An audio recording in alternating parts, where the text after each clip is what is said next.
Sekarang bagi saya kan, Saudara Fauzi, kita lagi senang untuk kita tahu berapa kita punya pengundi. Sebab kita dah ada sistem yang baru ni. Kan sebelum kan tidak dulu untuk kita mengundi kita hanya cari cari pengundi. Nak kena bawa je lah. Nak kena bawa aje. Tapi kalau untuk sesi kali ni pemilihan, kita kepung undi. Kita kepung tapi sebelum tu kan kita perlu kemaskini tu lah. Kita kemaskini ahli, bayar duit ahli apa benda semua kan. Tapi kalau kita buat dengan ahli kita, dengan akar umbi kita dah tahu dah berapa kita punya pengundi.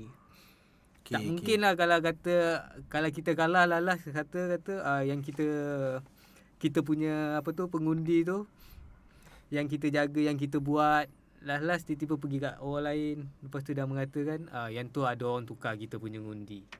Dan sepatutnya kita menang, lalu orang lain menang, lepas tu dah kata yang ni tangan gaib ni. Kan, sedangkan dia pun tahu berapa nilai yang dia ada. Kan. Tapi kenapa perlu jadi macam tu kan? Yang tu yang kadang-kadang saya tak faham sangat lah kan. Cuma di sini saya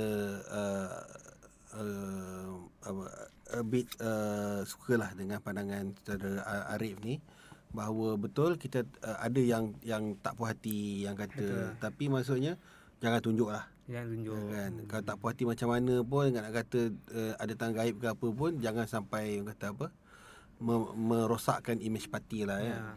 Itu salah satu yang boleh merosakkan proses pengundian macam pemilihan.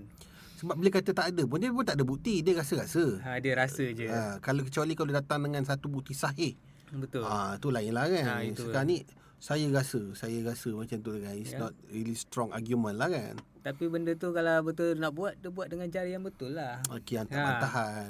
Kenapa perlu buat sampai nak sebar ke media sosial kan, nak luahkan apa benda semua di atas pentas wacana. Betul.